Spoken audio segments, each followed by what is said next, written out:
Como apresentado por pastor Luciano, inclusive agradeço a oportunidade e o privilégio de poder compartilhar da palavra com os irmãos nesta manhã. Estive aqui no Salto e foi um momento muito bom para a minha vida, um momento em que Deus trabalhou algumas coisas no meu coração. Eu fui muito abençoado por essa igreja, pela visão ministerial dessa igreja, e louvado seja o Senhor por iniciativas como essa, que abençoam pessoas que talvez nunca pudessem ser abençoadas de alguma outra forma. Então, graças a Deus pelo Salto, por essa igreja, o pastor Luciano pela visão. E nessa manhã, eu gostaria de compartilhar com você um pouco sobre igreja. Falarmos um pouquinho sobre igreja. E pensar igreja é pensar o cerne do que nós somos uma vez convertidos em Cristo Jesus. Estamos aqui nesse lugar, nesta manhã, nesse culto, porque estamos reunidos aqui em torno de Cristo Jesus, e isso é que faz de nós igreja. Nós poderíamos estar reunidos em torno de qualquer outra pessoa, de qualquer outra coisa, em qualquer outro lugar, com qualquer outro objetivo, e isso não faria de nós igreja, faria de nós uma reunião, um grupo, um clube. Mas o que faz de nós igreja é o fato de nós sermos reunidos aqui pelo Espírito Santo de Deus, ou através do Espírito Santo de Deus, em o nome de Jesus. Então você e eu juntos compomos a igreja de Cristo. O fato de estarmos neste lugar precisa produzir em nós alegria, mas penso eu que precisa produzir em nós também uma reflexão. Porque ao mesmo tempo em que a Pibara está reunida aqui enquanto igreja, centenas, dezenas, centenas, milhares de outras pessoas estão reunidas em outros lugares também enquanto igreja. E eu não sei se você já parou para se perguntar o que faz com que a Pibara seja diferente de todas essas centenas de milhares de outras igrejas que se reúnem aos domingos em diversos lugares. O que faz de você um cristão diferente de todos os outros cristãos verdadeiros ou apenas professos cristãos que se reúnem em dezenas de outros lugares, talvez até mesmo nessa cidade. Temos aqui algumas igrejas, além dessa. E o que faz com que nós sejamos diferentes? E diferente aqui não significa superioridade, mas diferente a nível de essência. E o que eu gostaria de compartilhar com os irmãos para a nossa reflexão de manhã é exatamente esta pergunta: o que nos difere de todas as outras igrejas? O que nos difere de todos os outros crentes? Penso eu que o que deve nos diferir de todas as outras igrejas e o que deve nos diferir de todas as outras pessoas é o fato de que existem crentes e igrejas ordinários e existem crentes e igrejas extraordinários. Ordinário é aquilo que é comum. Ao contrário do que o cantor de axé passou a traduzir essa palavra, o significado de ordinário é aquilo que é comum, que é regular, que você faz todo dia. Então, se você trabalha de segunda a sexta e sai de casa às 8 horas da manhã todo dia, ordinariamente você sai de casa e vai trabalhar, vai pegar o seu ônibus, vai pegar o seu carro, vai a pé se você mora perto do trabalho, mas você faz isso ordinariamente. E extraordinário é aquilo que é fora do comum. E penso, queridos irmãos, que nós não podemos falar de cristianismo sem considerar que o cristianismo é extraordinário. Porque Jesus é extraordinário. O que faz de nós diferentes de outras pessoas, o que faz de nós diferença na vida de outras pessoas, é exatamente a capacidade de sermos extraordinários, porque servimos a um Deus extraordinário, temos em nós um Espírito Santo extraordinário e somos usados por Deus para uma obra extraordinária nesse tempo. Nós precisamos resgatar a extraordinariedade da igreja. Nem sei se existe essa palavra, se não existe, um neologismo acabou de acontecer aqui nessa manhã. E pensar em igreja é pensar em algo extraordinário, porque apenas o Espírito Santo de Deus, através da igreja, pode produzir isso aqui, irmãos. Todos nós somos diferentes. Temos ideias diferentes da vida, temos gostos diferentes. De repente você tem um bom gosto, por exemplo, e é vascaíno assim como eu, ou você pode ter um gosto ruim e torcer para algum outro time, especialmente aquele que nós não devemos nomear, mas você sabe qual é? O inominável, o inimigo de nossas almas.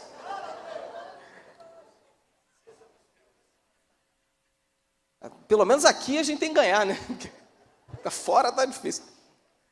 Mas a ideia, queridos, é que servir a Cristo é algo extraordinário. Quando a gente faz do serviço ao Senhor algo ordinário, nós perdemos a essência do que é a igreja. E aí eu queria pensar com você nesta manhã, essa mensagem não tem um tema, mas se ela tivesse, seria uma igreja extraordinária. Você pode repetir comigo? Uma igreja extraordinária. E onde que a gente vai refletir sobre isso? Abra sua Bíblia, por favor, no livro de Atos, capítulo 3, versículos de 1 a 10.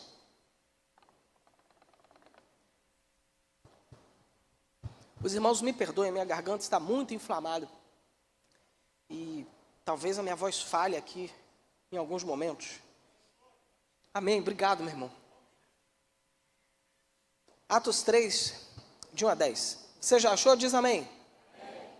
Misericórdia para mim, porque eu esqueci de abrir aqui, peraí.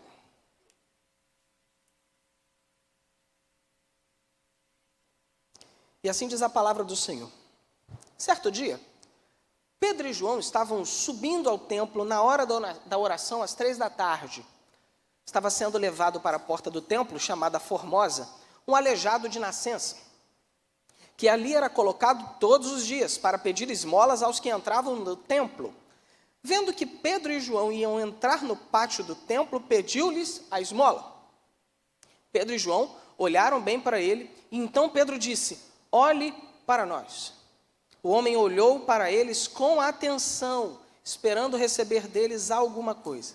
Disse Pedro: não tenho prata nem ouro, mas o que tenho, isto lhe dou. Em nome de Jesus Cristo Nazareno, ande. Segurando-o pela mão direita, ajudou-o a levantar-se, e imediatamente os pés e os tornozelos do homem ficaram firmes, e de um salto pôs-se de pé e começou a andar. Depois entrou com eles no pátio do templo, andando, saltando e louvando a Deus. Quando todo o povo viu andando e louvando a Deus, reconheceu que era ele, o mesmo homem que costumava mendigar sentado à porta do templo chamada Formosa.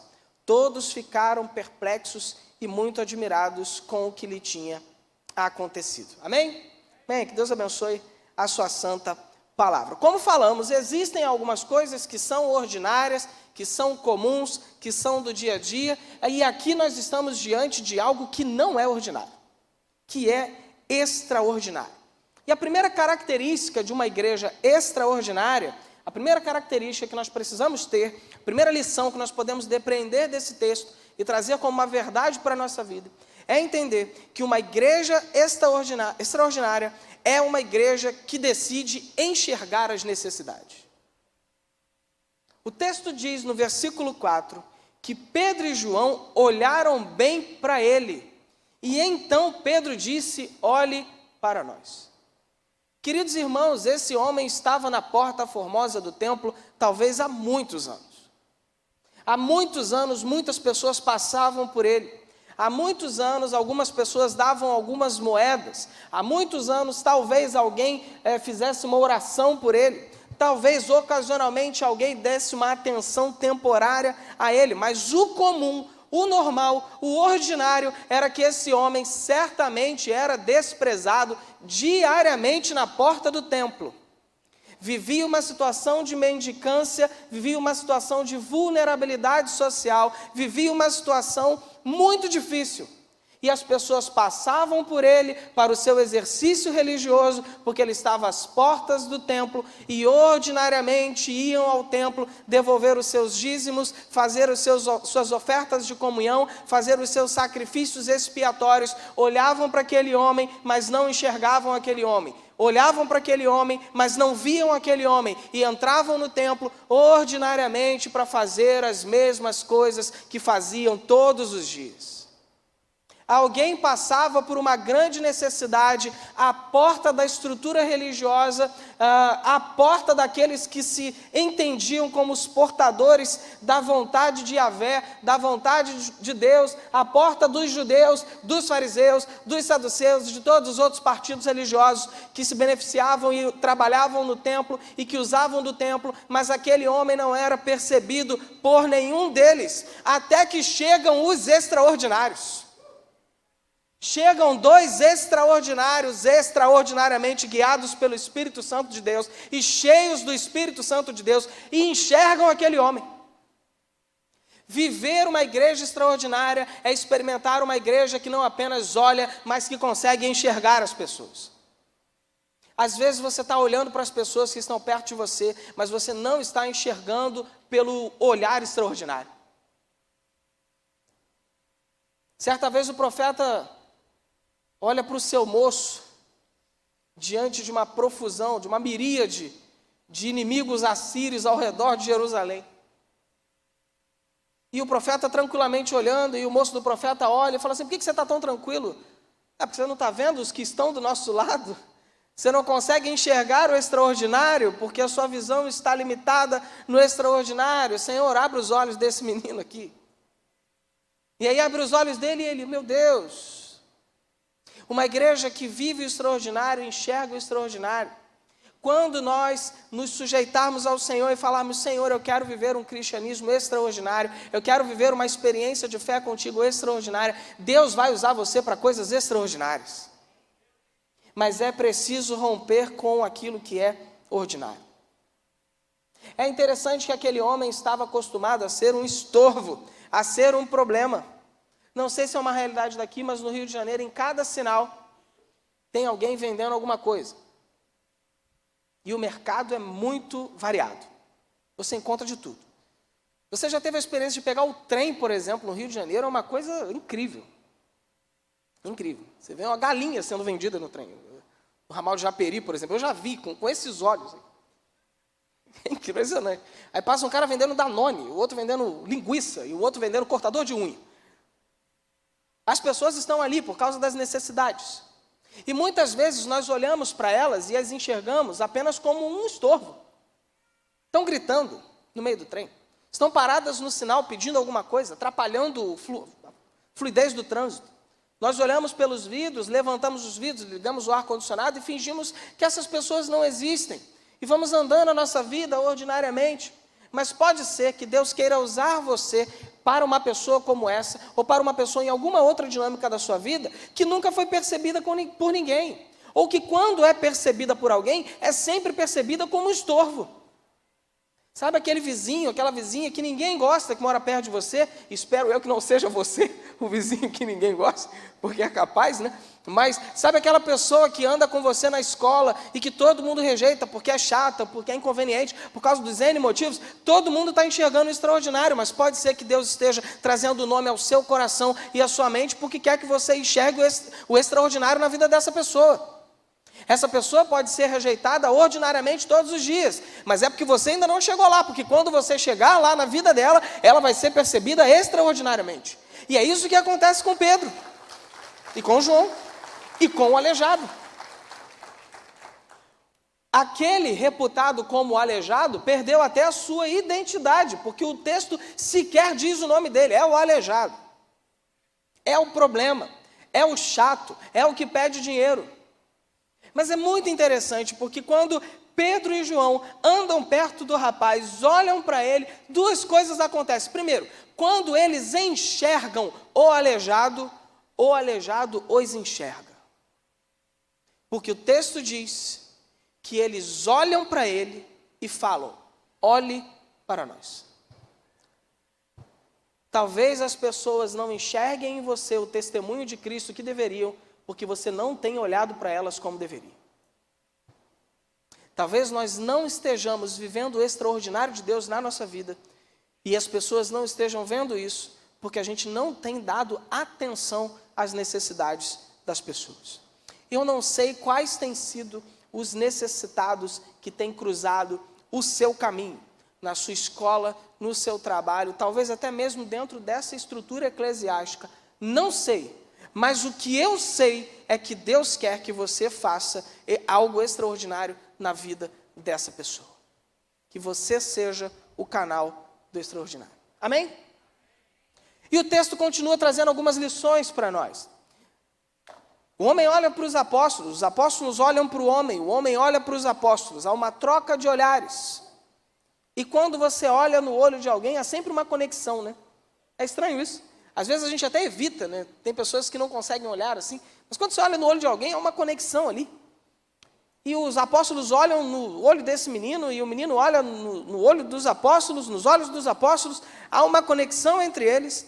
E o que acontece logo depois é que o aleijado espera receber da igreja aquilo que ele recebeu a vida inteira. O quê? Uma esmola.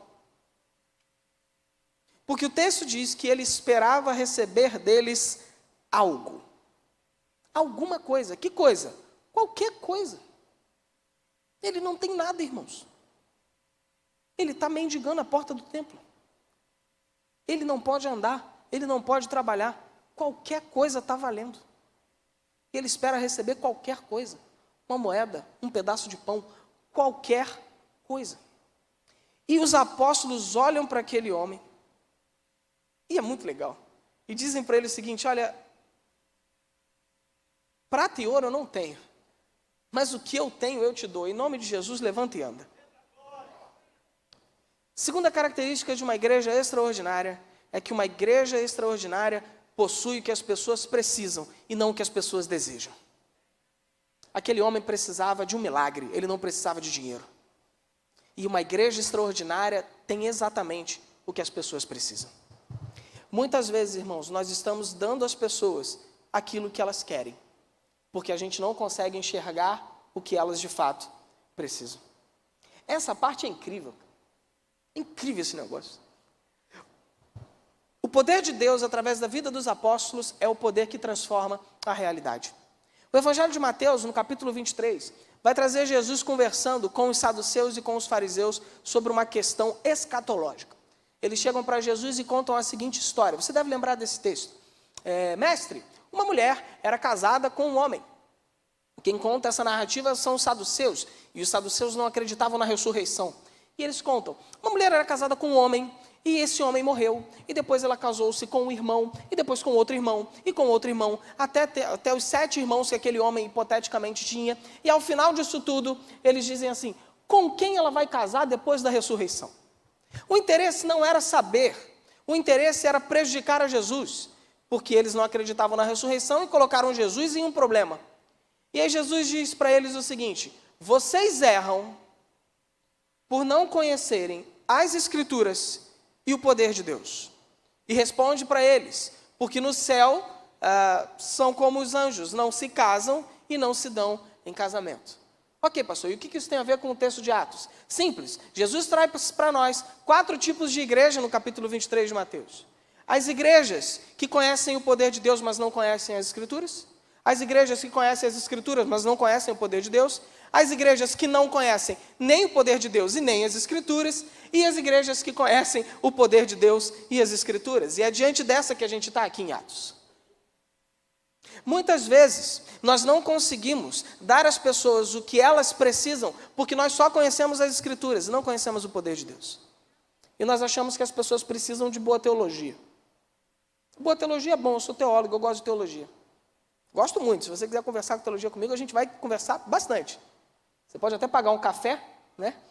Ou um churrasco, e a gente vai conversar. Se não pagar, também a gente conversa. Mas a teologia em si é vazia, porque ela precisa do poder de Deus. Muitas vezes nós estamos querendo o poder de Deus, que é um milagre. Mas a gente não quer uma boa teologia, a gente não quer um contato com a Escritura. E aí a gente vai para os extremos da fé e para as meninices que a gente vê por aí. Porque a gente quer movimento, e a gente não quer substância. E o texto diz para nós que uma igreja saudável, uma igreja extraordinária, é uma igreja que experimenta o caráter de Deus, porque o caráter de Deus é revelado na Escritura, e que experimenta a ação de Deus, porque a ação de Deus é manifesta através do seu poder. Esses homens dizem para ele, nós não temos prata e nem ouro, mas o que nós temos nós te damos, em nome de Jesus Cristo Nazareno anda, porque eles conheciam a Escritura e sabiam que Jesus era o Messias de Deus, e agora eles viviam a partir de Cristo Jesus, e porque eles eram cheios do Espírito Santo de Deus, e tinham autoridade sobre a doença, sobre a enfermidade, e disseram, agora levanta e anda, porque acabou o teu tempo de sofrimento. Uma igreja extraordinária é uma igreja que conhece a Escritura e que conhece o poder de Deus. E assim ela consegue fazer a diferença onde ela está inserida. Está na hora de nós revisitarmos a extraordinariedade da igreja, porque o que esta geração precisa, o que este tempo precisa, o que esta nação precisa, é de uma igreja que faça o extraordinário. Nós somos atualmente mais de 40 milhões de evangélicos. Percentualmente, o Espírito Santo, salvo engano, é o estado com o maior número de evangélicos. Mas, sinceramente, você tem visto diferença disso na vida da comunidade, da sociedade? No Rio de Janeiro, 4 em cada 5 presidiários são crentes ou foram crentes. Uma igreja que não conhece o poder de Deus e as Escrituras é uma igreja ordinária, irmãos. Não faz diferença nenhuma. Mas uma igreja que está embebida pela palavra de Deus e que está imersa na ação do Espírito Santo de Deus faz uma diferença extraordinária. Olhamos para esse texto e percebemos que aqueles homens dizem para o aleijado: o que nós temos, nós te damos. E aqui podemos extrair uma grande lição para a nossa vida. Sabe qual é? Você só dá aquilo que você tem. Não dá para a gente viver da experiência espiritual do outro. Não dá para a gente contar o testemunho do milagre na vida do outro. Não dá para a gente viver daquilo que o outro conhece da Escritura. Eu preciso ter as minhas experiências com Deus. Eu preciso conhecer a Escritura. Eu preciso ser cheio do Espírito Santo de Deus. Porque cada um de nós só dá o que tem. Se você quer saber o que você tem no seu coração, pare e reflita no que você tem dado para as pessoas. Será que é uma palavra de bênção? Será que é uma palavra que tem a ver com aquilo que Deus quer trabalhar naquele momento? Ou será que é uma palavra de murmuração? Será que é sempre uma resposta atravessada? Será que é sempre falta de atenção, falta de carinho, falta de zelo? Se nós estamos dando isso, é porque é isso que a gente tem no nosso coração. E está na hora da gente parar e fazer um autoexame. Porque cada um dá aquilo que tem.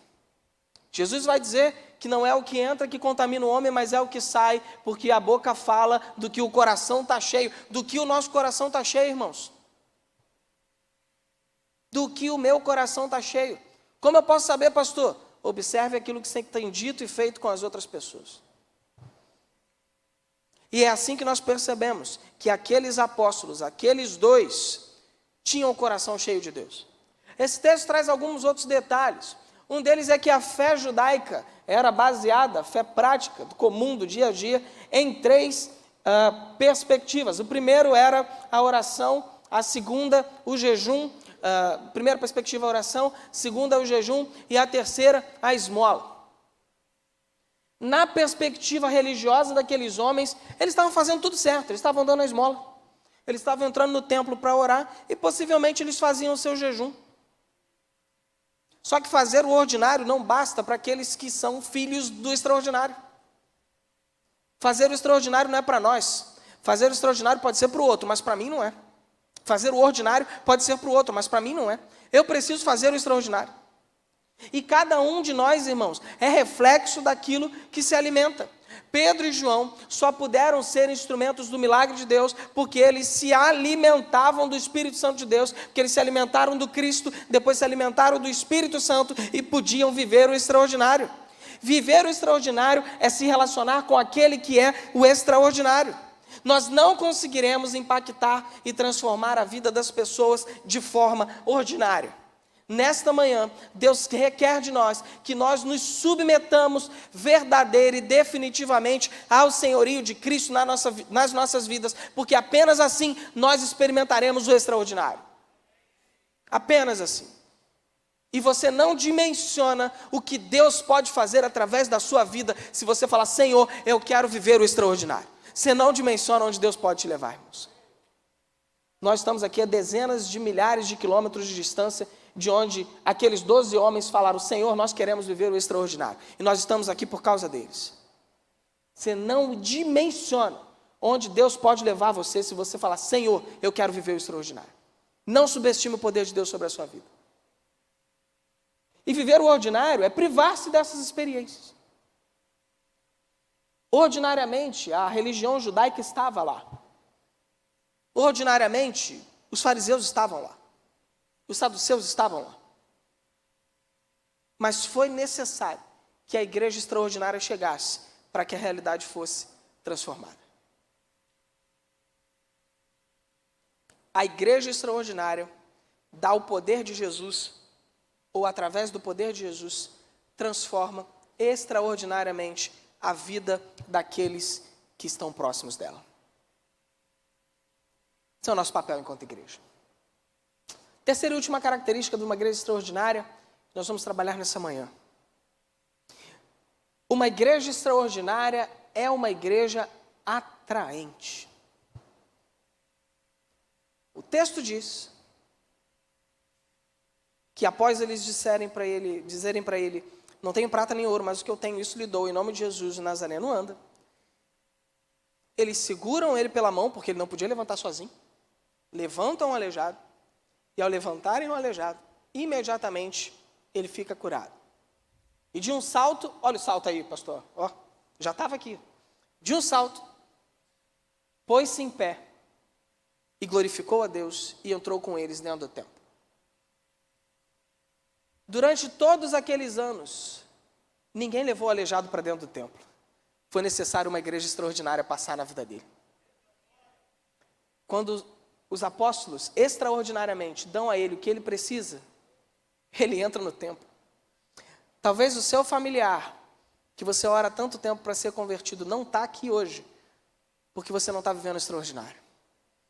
Talvez o seu vizinho, aquele seu chefe que perturba a sua vida, que você fala, Senhor, leva esse infeliz, está esperando você viver o extraordinário para vir para cá. Nós precisamos viver o extraordinário. Uma igreja extraordinária é uma igreja atraente. Quantos aqui são casados? Levanta a mão aí, quem é casado?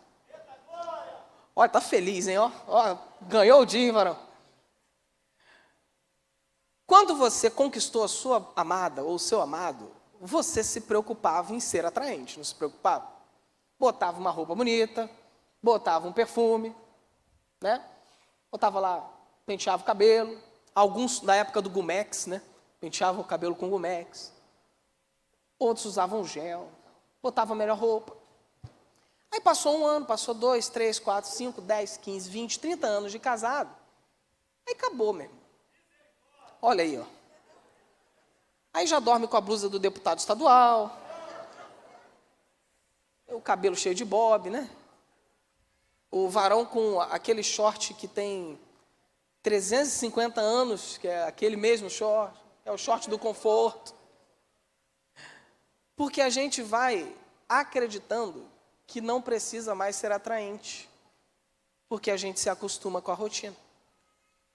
Na relação com Cristo é a mesma coisa.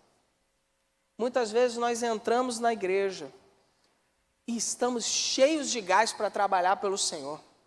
E passa um ano, passa 2 anos, vai para o seminário, vira pastor, acontece um monte de coisa. E vai levando na rotina. Vai levando na barriga. E aí deixa de ser uma igreja atraente.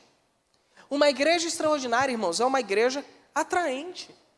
Esses 2 apóstolos aqui, quando se colocam como instrumentos da ação do Espírito Santo de Deus na vida daquele rapaz, daquele aleijado à porta do templo, eles atraem o aleijado atrás de si.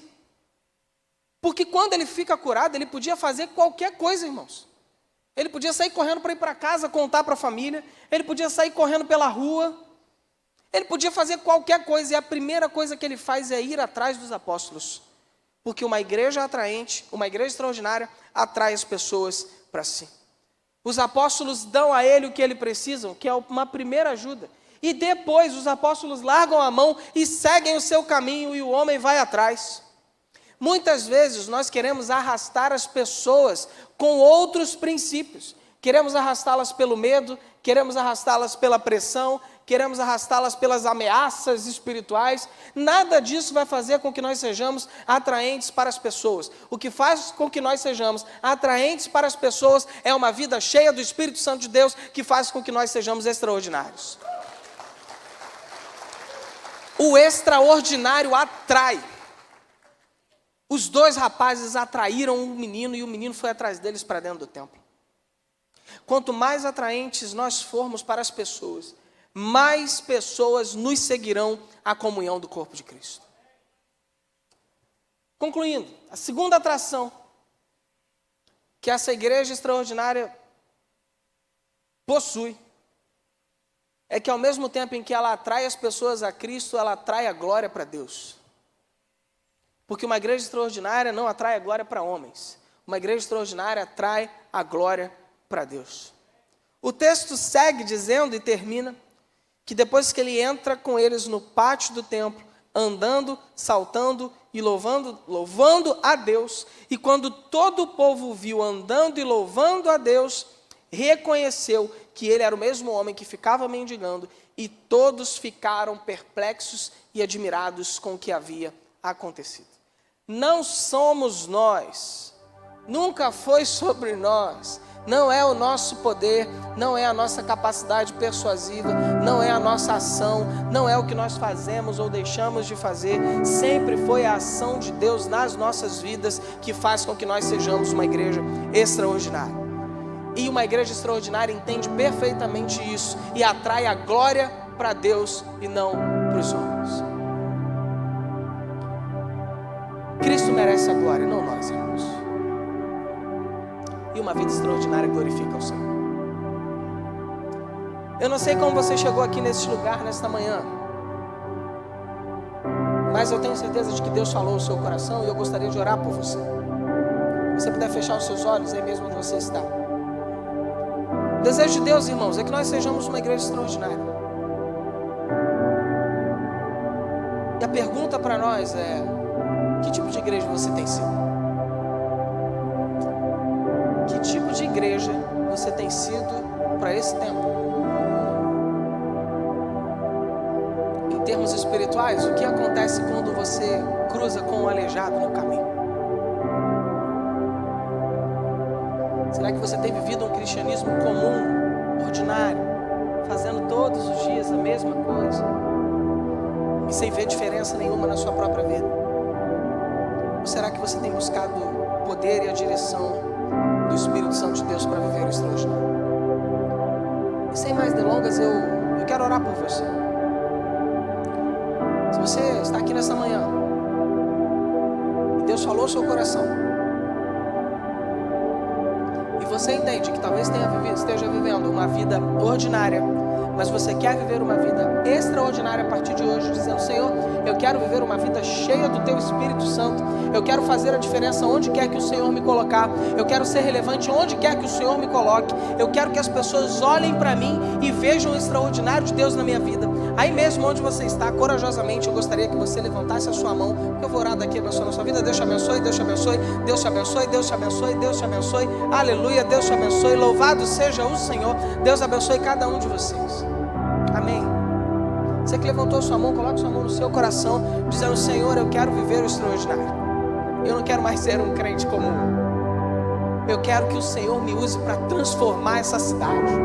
Quero que o Senhor me use para transformar a minha família, para transformar a história dessa nação. Quero deixar um legado na vida das pessoas. E vamos orar. Senhor, nós te louvamos nessa manhã, Deus, porque a Tua palavra é graciosa, ela é maravilhosa, Senhor. E é ela quem produz o resultado no nosso coração. É o Senhor que desde os altos céus manda a Tua palavra, sabendo, Deus, que ela jamais volta vazia e encontra em nós solo fértil para germinar frutos dignos de arrependimento. E aqui está a Tua igreja nesta manhã, Senhor, que talvez nas suas próprias experiências, enquanto indivíduos ou enquanto comunidade, tem percebido que tem vivido apenas o ordinário, que tem vivido apenas o comum, mas que se coloca humildemente diante do Senhor, dizendo: Senhor, nós queremos viver o extraordinário. Senhor, eu quero viver o extraordinário na minha vida. Eu quero que as pessoas olhem para nós e se perguntem o que aconteceu com ele, o que aconteceu com ela, porque algo há de diferente. Porque há algo de diferente, porque agora eu sou guiado pelo Teu Santo Espírito. Porque agora, onde quer que eu vá, as pessoas que olham para mim, recebem de mim um olhar cheio de amor do Senhor Jesus.